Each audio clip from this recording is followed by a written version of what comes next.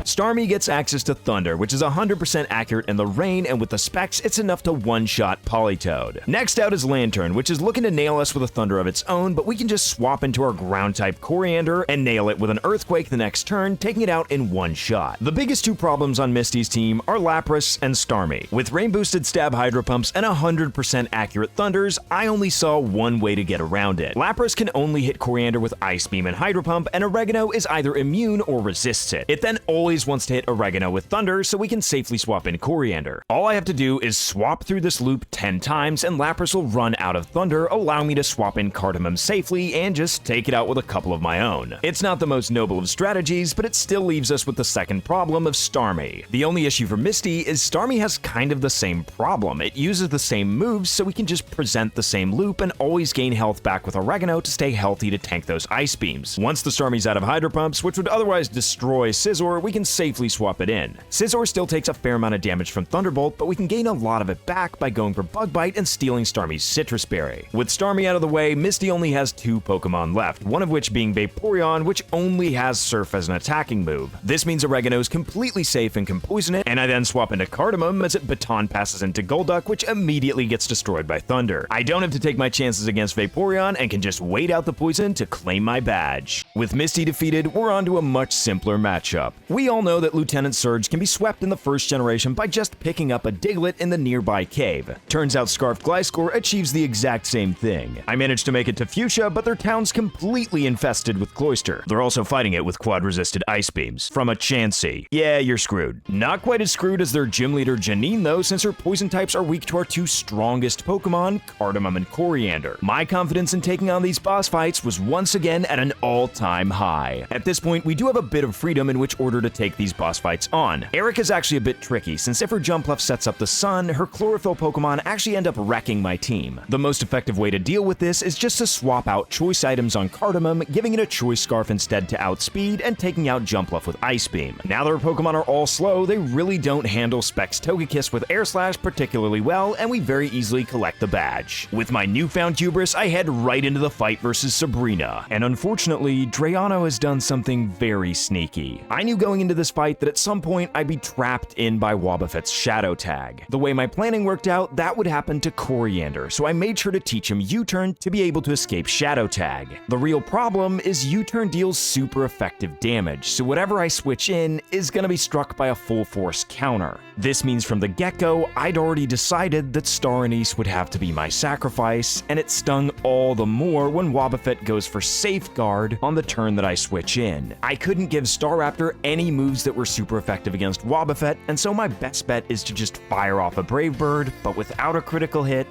Staraptor has no chance of taking it out and will inevitably be hit by the counter. It stung a lot to be this deep into the game and see the first Pokemon I caught in a Pokeball back on Route 29 go down to such a degenerate strategy. Mustard came in clutch, finishing Wobbuffet after a full restore, but this fight had me questioning my confidence. One thing I will say though is I'm very glad I saved Coriander, since Choice Banded Gliscor just completely sweeps through Blaine. But I was never really worried about Blaine as much as I was worried about Kanto's strongest gym leader, Blue.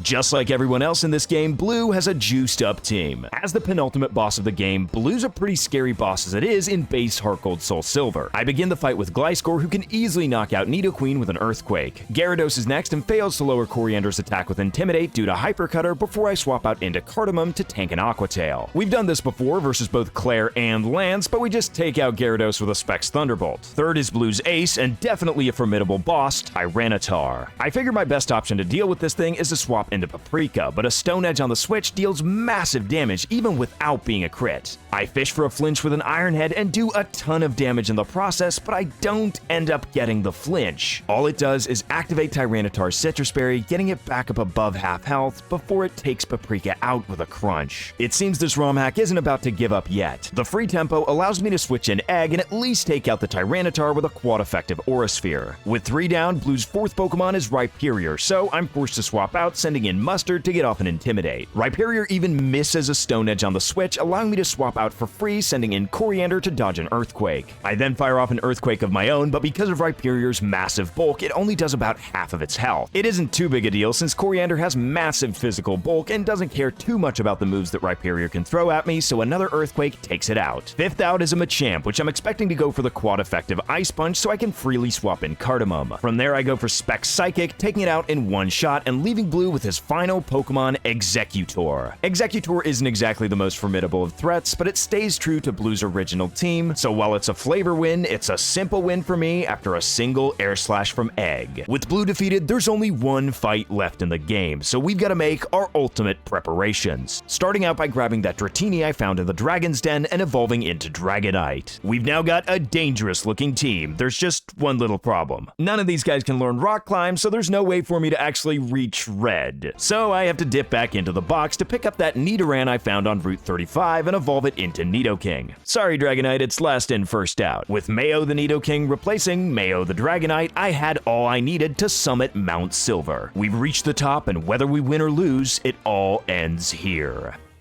Drayano is given Red his original Gold and Silver team, including Espeon. As always, he starts with his signature Pikachu, so I send in Coriander as it begins to hail. Unsurprisingly, Pikachu then falls to an Earthquake. Red's second Pokemon is Blastoise, and if I don't watch out, I'll be blasted out of existence by a 100% accurate Blizzard, so I swap out into Cardamom. Starmie takes the hit like an absolute boss, but I know that I can't take out Blastoise in a single Specs Thunderbolt, so I swap out into Egg, expecting a Signal Beam. Signal Beam does absolutely nothing, and I've given Egg a King's Rock to be able to flinch more often, and it ends up working out, flinching Blastoise not only on the first strike, but also the second. Red proceeds to full restore, but I just continue my Air Slashing onslaught. My second Air Slash after healing gets Blastoise down into the yellow, but it doesn't actually manage to get it to flinch, and a super effective Blizzard hits Egg hard, almost taking it out. I'm still left with just enough health to survive another round of hail, so I can take out the Blastoise with another Air Slash. Charizard comes out third, and Egg will fall in a single turn, so I'm forced to swap out, sending in Mayo. Sadly for Mayo, however, it really wasn't meant to be. On the turn he's swapped in, he's hit insanely hard by a Fire Blast and completely neutered by getting burned. Just to rub it in, Mayo actually survives the hail and burn damage at the end of the turn, all just to have his last 8 hit points ripped away the next turn by an Air Slash. I'm sorry it had to be that way, Mayo, but this way Coriander comes in for free and can take out Charizard with a Choice Scarfed Rock Slide. With half of Red's team down, he sends in Espeon, which means it's Mustard's time to to shine. Psychic is Espeon's most powerful move, and with Mustard's Dark type, we can dodge it completely. Espeon then sets up Reflect to boost its physical defense, which actually allows it to survive the incoming crunch. Red then heals with a full restore, which means we get another shot at crunching it all the way down to the yellow again. Espeon then connects with a Shadow Ball, which again isn't ineffective against Dark types for some reason, before we can strike back with another crunch, taking it out. With 2 Pokemon left, one of Red's biggest threats is Venusaur, since Togekiss is at 6 HP. Reflect is still up, and I can't exactly switch out, so all I can do is try for as much damage as possible. And the Mad Lad Mustard pulls off the one-hit KO with a critical hit crunch, leaving only Snorlax. Reflect is still up, so I go for as much damage as I can with a Volt Tackle, but it barely touches the thing.